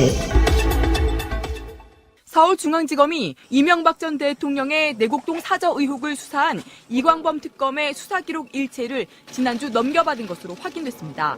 당시 특검은 이 전 대통령의 아들 시영 씨의 내곡동 부지 매입 자금과 전세 자금 등에서 수상한 점을 대거 포착했지만 법원의 압수수색 영장 기각과 이명박 대통령의 수사기간 연장 거부로 확인에는 실패했습니다. 따라서 검찰은 먼저 시영 씨가 낸 내곡동 부지 매입 자금 6억 원과 청와대 재정팀 직원들이 수표로 바꿔 전달한 전세 자금 3억 2천만 원의 출처를 파악하는 데 주력할 걸로 보입니다. 당시 특검팀에 포착됐던 시영 씨와 관련한 수상한 자금 흐름은 또 있습니다. 김윤옥 여사 측근으로 부속실에 근무하던 설모 행정관이 시영 씨의 자동차 구입 자금과 생활비 등으로 억대의 돈을 송금했던 사실이 드러난 겁니다. 이 역시 출처는 확인하지 못했습니다. 또 1차 수사기간 종료 이틀 전쯤에는 청와대와 관련된 수표 뭉치가 무더기로 발견돼 특검이 출처 확인에 나섰지만 실패했습니다. 당시 특검팀 관계자는 자금 흐름을 추적하기 위해 특검 수사기간 연장을 요청했지만 이 전 대통령이 이를 거부했다고 밝혔습니다. 검찰이 이 전 대통령의 아들 시영 씨를 둘러싼 수상한 현금 뭉치의 출처 확인에 성공할 경우 그 파장은 적지 않을 것으로 보입니다. 북측이 1시간여 전인 저녁 6시 40분쯤 남북 고위급 회담 북측 단장 리선관 명의의 통지문을 보내왔습니다. 북측은 통지문에서 북측 예술단 파견을 위한 사전 점검단을 내일 경의선 육로를 통해 파견하겠다고 밝혔습니다. 일정은 이미 협의한 대로 하면 될 것이라고 전했습니다. 현성월 삼지연 관현악단장을 단장으로 하는 7명의 사전 점검단이 1박 2일 일정으로 내려올 것으로 보입니다. 북측은 어젯밤 돌연 오늘로 예정됐던 예술단 사전 점검단 파견을 중지한다고 알려왔습니다. 정부는 오늘 오전 11시 20분쯤 판문점 채널로 사전 점검단 파견이 중지된 이유를 알려달라는 전통문을 북한에 보냈습니다. 점검단을 맞을 준비가 돼 있다는 설명도 곁들였습니다. 남북이 합의한 금강산 합동문화행사와 마식령 스키장 공동훈련을 위한 선발대 활동도 약속대로 이행해 나가자고 강조했습니다. 조명균 통일부 장관 명의로 보낸 우리 측 통지문에 대해 북측이 7시간여 만에 답변해 온 겁니다. 정부 고위당국자는 오늘 낮 기자들에게 북한의 어제 통보를 사전 점검단 파견의 완전한 취소로 보고 있지는 않다고 설명하기도 했습니다. 지난 3차례 회담 동안 북한이 대가를 얻어내려 하거나 장애를 조성한다는 느낌도 없었다면서 차분히 상황을 지켜보겠다고 말하기도 했습니다. 우리 몸으로 들어온 미세먼지는 혈관을 돌며 염증을 일으킵니다. 이때 생긴 염증은 혈관의 확장 기능을 파괴해 결국 혈관 넓이가 좁아집니다. 실제 미세먼지 농도가 나쁨 수준일 때 좋음인 날보다 심장 부위가 아픈 협심증의 위험이 25% 증가했습니다. 미세먼지 농도가 올라갈수록 발병률도 덩달아 높아졌습니다. 혈관 수축이 잘 일어난다. 혈관 수축이 잘 일어나면서 협심증의 빈도도 올라가고 또 이제 피가 잘 왔다 갔다 잘 못하면은 혈전이 생길 가능성도 있고 심근경색증이 올 수도 있고. 문제는 농도가 보통 수준 이하여도 안심할 수 없다는 겁니다. 보통 수준의 미세먼지에 일주일 노출되면 사망 위험이 3.4% 증가하는 것으로 나타났습니다. 농도와 관계없이 미세먼지에 얼마나 자주 노출되느냐에 따라 사망 위험이 높아지는 겁니다. 게다가 신체 기능이 약한 노인이나 만성 질환자는 허용 기준치 이하 맑은 공기에서도 대기 오염이 사망률에 영향을 미친다는 연구 결과도 있습니다. 전문가들은 국내 미세먼지 분류 기준이 미국이나 일본 등 외국보다 상대적으로 낮은 만큼 농도가 보통 수준이어도 외출할 땐 마스크를 쓰는 게 바람직하다고 조언했습니다. 표현을 해도 전혀 손색이 없을 것 같다라는 생각도 드네요. 굉장히 특색이 있었네요, 다시 보니까. 그러네요. 확실하잖아, 색깔이. 네. 제 생각에는 그냥 자기 물건에다 견출지에 이름 써가지고 붙이듯이 네. 이 나라는 내 거야. 내 거야. 그런 의미였어. 영역 표시를. 그래서 다음 박근혜, 이명박 이런 식으로. 박근혜는 그 부분이 맞는 것 같아요. 맞아. 이 나라는 내 나라야. 예, 하여튼 2008년에 MB 정부가 들어선 거는 부정할 수 없는 사실이잖아요. 그러고 나서 이제 박근혜로 정권이 넘어가면서 더 혼란이 가속화됐다라고 봐도 무방할 것 같고, 국민들이 생각할 때는 완전히 형편없는 저질 수준의 비리들이 난무했었던 것 같은데, 일단은 이게 이제 2012년 대선 때 정권이 교체가 되고 나서 2013년도부터 바로 잡혔어야 되는 일들이 결국에는 돌고 돌아 5년간의 시간을 허비하고 국민들의 힘으로 세워진 촛불 정권을 통해서 이명박의 비리들, 이명박 집권 내에 있었던 이런 비리들이 바로 잡히는 형국으로 가지 않나. 이게 진짜 무서운 거예요. 사필귀정 이런 말들 우리가 자주 쓰잖아요. 그런 표현들. 근데 잘 생각해보면 다 맞아. 모든 일은 바로 돌아가고. 아까도 권불심년 이런 말들. 오늘 약간 사자성어 특집이 돼버렸어요. 그때 이명박이 집권할 수 있었던 결정적인 계기는 제가 봤을 때 언론의 왜곡이. 참여정부의 성과 자체에 대해서는 언급도 안 하고 죽지도 않은 경제를 죽였다.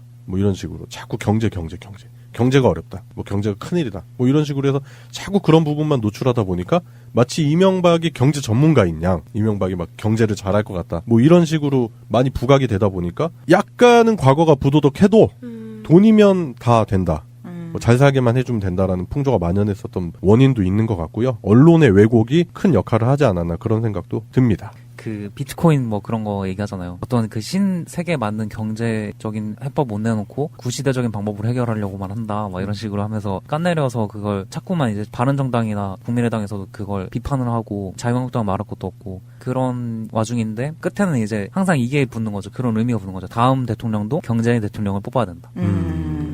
그래, 그런 포석으로 가는 거라니까. 그러니까. 미리 이렇게 세뇌를 시키는 거예요. 지금 경제정책에 대해서 쉽게 평가를 내놓을 수 있는 그런 단계는 아니고, 제가 봤을 때는 지금 여러 가지 위기가 앞으로 닥쳐올 수 있거든요. 근데 그런 부분에 대해서는 대비는 잘하고 있다라는 생각이 들어요. 오늘은 2008년도에 있었던 중대한 사건에 대해서 얘기를 해봤는데, 결국엔 비극의 시작이었죠. 이명박의 집권, 그걸 통해서 대한민국이 점점 더 안 좋아지는 그런 모습이었는데, 결국에는 집단지성의 힘, 시민의 힘이 무서운 거죠. 지금 이렇게 생각을 해보면 그 어목했던 9년, 10년간의 기간을 딛고 다시금 그 나라를 바로 세우려고 하는 시민들의 힘에 의해서 새로운 정부가 탄생이 됐고, 그래서 그 기간 동안 있었던 각종 적폐라든지 비리에 대해서 수사가 활발해지는 모습, 그런 모습을 보면은 그 적폐와 비리의 온상이었던 이명박의 구속이 시급하다. 그리고 제대로 된 조사와 처벌이 반드시 진행이 되어야 된다. 그런 생각이 듭니다. 예, 그래 오늘의 첫 번째 순서 2008년에 있었던 사건에 대해서 이야기해봤습니다.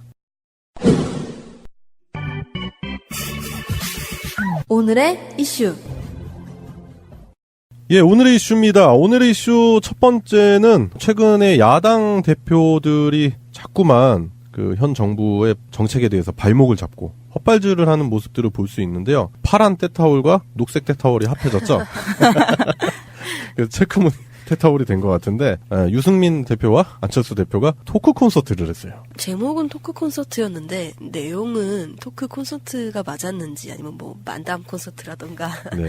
네. 더맨더머. 네, 그런 걸 떠올리게 하는 내용들이었죠. 그냥 기자회견 수준이었는데 질문 기회가 없는 기자회견을 네. 이제 토크쇼라고 얘기하고 싶었던 것 같아요. 그리고 예전에 안철수가 토크 콘서트 이런 거 많이 했었잖아요. 물박도사 나올 때? 그러니까 지지난 대선 즈음 해가지고 이제 정치 입문하기 전에 토크 콘서트 많이 하고 다녔잖아요. 그때 생각을 이렇게 불러일으키려고 하는 건지 모르겠는데, 토크 콘서트라고 해서 봤는데 대통령들 중에서 김대중 전 대통령, 노무현 전 대통령, 그분들의 통일을 위한 행보들을 다 이제 또 같이 후려치게 하려고 하는 거죠. 네. 한반도기 같은 경우도 벌써 9번이나 사용된 거를 또 딴지를 걸어요. 이거 진짜 쓸 때마다 계속 딴지 걸고. 그러니까. 그 사람들이 그 막 깃발이라든지 뭐 이런 거 내세우는 논리가 너무 저열해요. 네. 아니, 그리고 생각을 해봐요. 평창올림픽에서 김정은이 체제 선전을 한다고 쳐봐. 아니, 어느 나라가 지금 현재 김정은의 북한 정권에 체제 선전을 보고, 와, 저 나라 좋다. 우리도 북한처럼 말도 안 되는 소리입니다. 열리는 건 평창인데 굳이 그게 자랑이 될까 싶네요. 그렇죠. 네. 그리고 지금 그런 의도가 아니다라는 게 보이고 있는데, 자꾸 이런 식으로 지금 현 정부의 발목만 잡으려고 하고 있고, 발목을 잡기 위한 도구로서 자꾸 이데올로기를 동원을 하잖아요. 너무 캐캐묵은 이데올로기 프레임을 가지고 자꾸 국민들 기만하고 있는 거거든요. 최근에 그 태극기 관련해서 가짜 뉴스가 하나 떴었더라고요. 네. 그 평창 올림픽 안에서 경기장에 태극기를 반입 금지한다. 한반도기만 그 반입을 허용한다라는 가짜 뉴스가 있었대요. 네. 그래서 이게 이거 그러면은 뭐 또 선전 체제 이용에 뭐 당하는 거 아니냐 뭐 이런 얘기도 있었더라고요. 근데 그런 가짜 뉴스를 대체 누가 퍼뜨리고 있는지 좀 그 뒤를 좀 살펴봐야 할 것 같더라고요. 또 여기다 말을 보탠 사람이 있어요. 이 사람은 또 빼놓을 수가 없는데, 나경원이 IOC의 남북 단일팀 반대 서한을 발송을 했습니다. 나치의 베를린 올림픽을 연상시킬 만큼이라는 등의 얘기를 하고 있는데, 어디서 주워 들은 건 있어. 네. 내가 봤을 때 어디서 주워 들은 건 있는데, 그래요. 1936년도 그 베를린 올림픽은 진짜로 나치가 그 자신들의 체제를 선전하기 위한 그런 올림픽이 됐었죠. 시대가 어느 시대인데 이런 얘기를 하는지 잘 모르겠는데, 네. 정권이 평창올림픽을 북한에 갖다 바칠 기세라고 얘기를 했네요. 어떻게 이런 생각을 할 수 있는지 진짜 신기한 것 같아요. 나경원이니까 가능하죠. 정말. 네. 체제 선전장이라고 표현을 한다면은 굳이 그거를 반대하고 싶진 않고요. 체제 선전은 맞죠. 북한의 그런 사회주의 정권을 체제 선전을 하는 게 아니고 평화라는 체제를 선전하는 거죠. 그렇죠. 일단 남북 분위기가 평화로 가고 있다라는 그런 분위기가 선전이 되겠죠. 네, 평화 체제의 선전이지 이게 네. 그 사람들이 생각하는 것처럼 뭐 적화 통일 체제의 선전은 아니잖아요. 거기다가 이제 여자 아이스하키 대표팀이 그 남북 단일팀을 함으로 해서 그 피해를 보고 있다 뭐 이런 식의 얘기들, 그런 얘기. 언제부터 지들이 그런 데까지 신경을 언제부터 써줬다고. 신경 써줬다고. 예, 그런 식으로 자꾸 그런 일들을 확대시키려고 하는, 침소봉대시키려고 하는 그런 부분도 보이고. 심지어 김성태 한국당 원내대표도 마식령 스키장 공동훈련 합의를 가지고 뭐 압제와 탄압의 상징을 평화의 상징으로 둔갑시키고 있다라는 식으로도 얘기를 했었죠. 네, 돈줄을 풀어주는 효과도 줄 수 있을 것이다라는 또 말도 안 되는 주장들을 하고 있고요. 그렇게 해서 경제가 풀리면요. 얼마나 좋을까. 네. 또라이 새끼 됐어요. 원래 올림픽이라는 게 네. 저는 생각하기로는 그러니까 운동선수들이 되게 꿈꾸던 그런 경기일 수도 있지만 네. 한편으로는 그 국가의 국력을 보여주는 기회이기도 하잖아요. 네. 그리고 지금 그 국가가 그 시대 그때에 어떤 기치를 가지고 있는지를 가장 명확히 보여줄 수 있는 기회라고도 생각을 하거든요. 네. 그래서 이번에 그런 국력을 평화적으로 어필할 수 있는 올림픽이라는 평화의 장에서 그 통일과 관련해서 평화의 움직임을 보이고 있는데 그걸 보고 지금 야당들은 우리 국력이 그렇게 강하고 우리 가치가 그렇게 괜찮다는 걸 보여주는 걸 막는 거예요. 네. 네. 오히려 국익에 위배되는 네, 그런 모습을 그렇죠. 보이는 거고, 그리고 이제 나경원이 주장하는 올림픽 헌장에 명시된 정치적 중립성을 뭐 훼손했다, 뭐 이제 위반했다, 뭐 이렇게 주장을 하는데 그거 자체로도 아예 말이 안 되는 거죠. 네. 오히려 자신들이 그 평창 올림픽을 가지고 정치적으로 이용하려고 하는 모습들을 많이 보이고 있죠. 예, 어차피 지방선거 전에 뭔가 이렇게 반전의 기회를 꾀하려고 하는 부분도 있고, 그리고 나경원이라는 사람을 잘 보면은 나경원이 예전에 했었던 그 국장이라는 지위를 얻게 된 결정적인 계기가 있었던 사건이 이명박의 BBK입니다. 방송 중간에 좋아요를 눌러주시면 새날팀들에게 큰 힘이 됩니다. 미리 감사합니다. 소요 방송 출연자들의 평균 연령은 26세입니다. 청년들의 목소리를 들어보자는 의도로 기획된 방송입니다.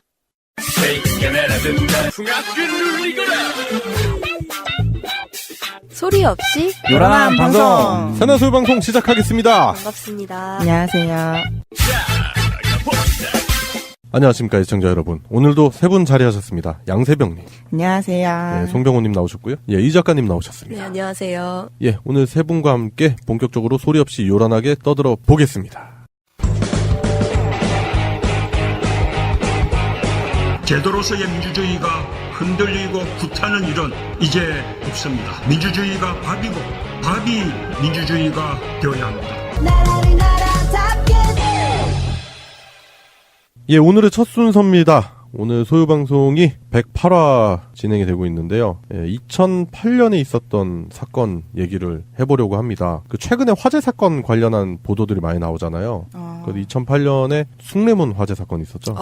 네. 네, 그런 화재 사건도 있었고 또 그 고시원 방화 사건이 있었어요. 그래가지고 무고한 분들이 희생되는 그런 일들이 있었는데, 뭐 오늘은 화재 사건 관련한 얘기를 할 건 아니고요. 2008년에 대한민국의 가장 비극적인 사건에 관련된 얘기를 해볼 겁니다. 이명박이 집권을 했습니다. 아이고. 네, 지금 아주 10년 정도 지나니까 이제 심판의 날이 머지않은 듯한 느낌이 나는 요즘이잖아요. 권불 10년이라고 권력 10년은 못 간다. 진짜 그게 네, 맞네요. 딱 맞죠 지금. 세상에. 네. 역시 옛날 사람들이 말이 다 맞아요. 네, 물론 뭐 그 전에 이명박이 현대 건설 시절부터 해가지고 서울시장, 뭐 국회의원까지 거치는 동안에 누렸던 권력도 어마어마하지만 대통령 재임 기간에 저질렀었던 그런 권력형 비리 사건이라든지 이런 부분을 생각한다면 진짜 권불 10년이 맞는 것 같다는 생각이 들고요. 최근에 이제 수사가 이제 급물살을 타고 있죠. 김희중 씨가 이제 서울중앙지검에 출두해서 했었던 이야기들, 그런 부분을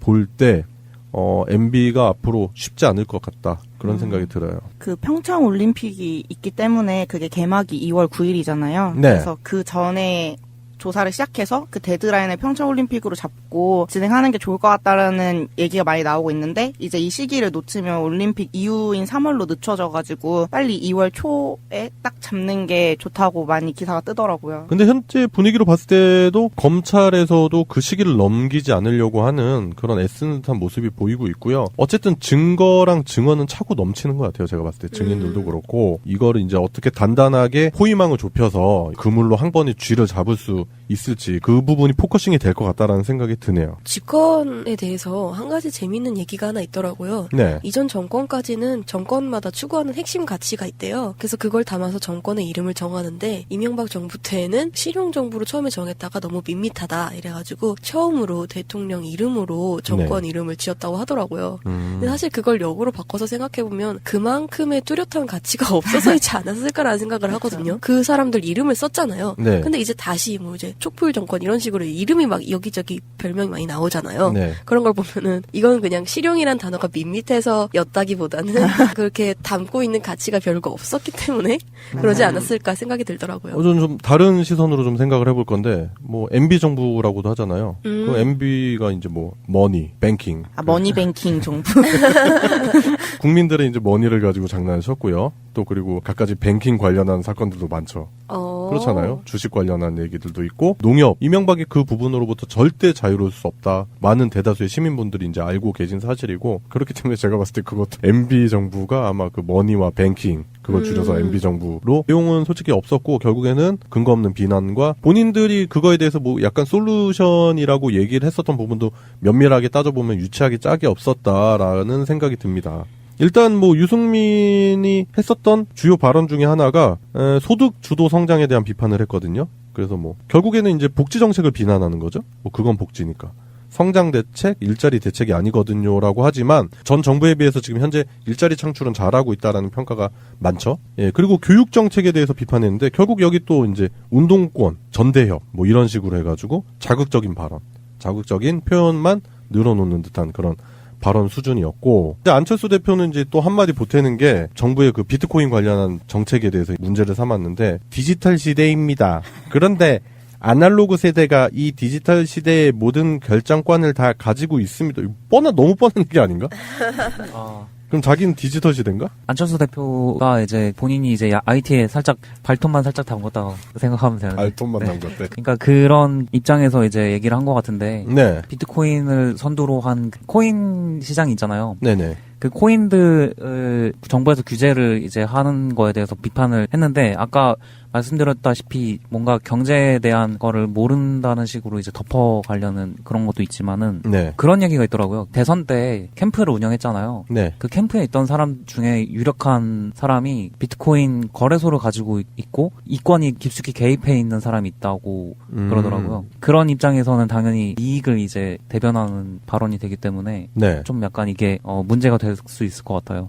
근데 다들 이 두 사람이 한 발언들을 보면 이게 무슨 토크 콘서트인지 잘 모를 것 같은데, 이거 이름이 청년이 미래다더라고요. 근데 네, 저는 몰랐어요. 청년이 미래다라는 토크 콘서트에서 하신 얘기들을 지금 듣고 있습니다. 혹시 까먹으실까봐. 그래서 앉아 계시는 분들 중에 청년분들을 이렇게 클로즈업한 영상은 많이 있는데, 실질적으로 이 사람들이 얘기한 건 청년 정책에 대한 그런 청사진을 제시한 건 아닌 것 같아요. 일단 현 정부에 대한 근거 없는 비난. 정부에 대한 비난을 같이 하면서 그 동질감을 막 이끌어내면서 이제 두 당이, 우리는 뭐 그런 얘기도 했잖아요. 뭐 수혈 가능한 당이다 이러면서 둘의 그 끈끈함을 보여주기 위한 그런 과시였죠. 지금 현재 국민의당 내부에서도 지금 안철수의 바른정당과의 통합에 대해서 반대를 엄청나게 하기 때문에 그 내분이 다음 주 정도 되면은 더 심각해질 거고 진행이 될 건데, 그 과정에서 불협화음이 엄청나게 나올 거고 문제가 심각하게 양산이 될 거다라는 전망이 지배적이죠.